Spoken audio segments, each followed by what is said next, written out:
एक दिन चीकू घर के बाहर खेल रहा था। वो बहुत खुश था और आहिस्ता आहिस्ता टहल रहा था। कभी वो रास्ते में खुले हुए खूबसूरत फूलों को गौर से देखता, कभी एक छोटे से पून के पास रुककर उसे देखता और कभी ऊपर आसमान की तरफ देखकर परिंदों को अड़ता हुआ देखता था।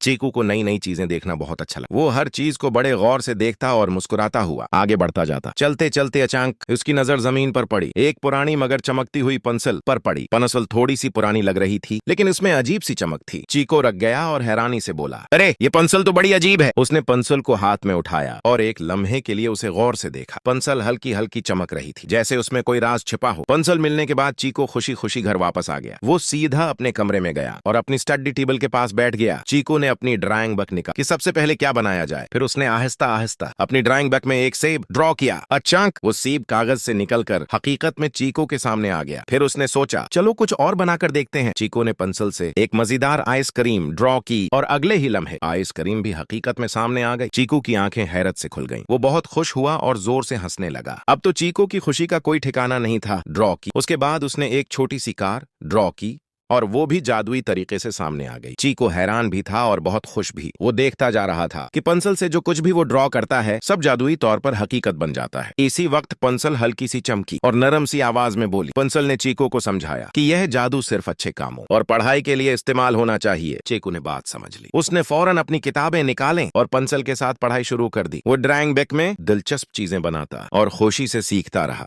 थोड़ी देर बाद पेंसिल आहिस्ता आहिस्ता चीकू की आंखों के सामने बेलर होने लगी। पेंसिल हल्की हल्की चमक के साथ स्पार्कल्स छोड़ती हुई वहीं खड़े खड़े धीरे धीरे गायब हो गई। चीकू पेंसिल को देखता रहा और मुस्कुराता रहा। उसके दिल में खुशी भी थी और फख्र भी। चीकू ने यह सब सीख लिया था कि इल्म, मेहनत और अच्छे काम ही दुनिया का सबसे बड़ा जादू है।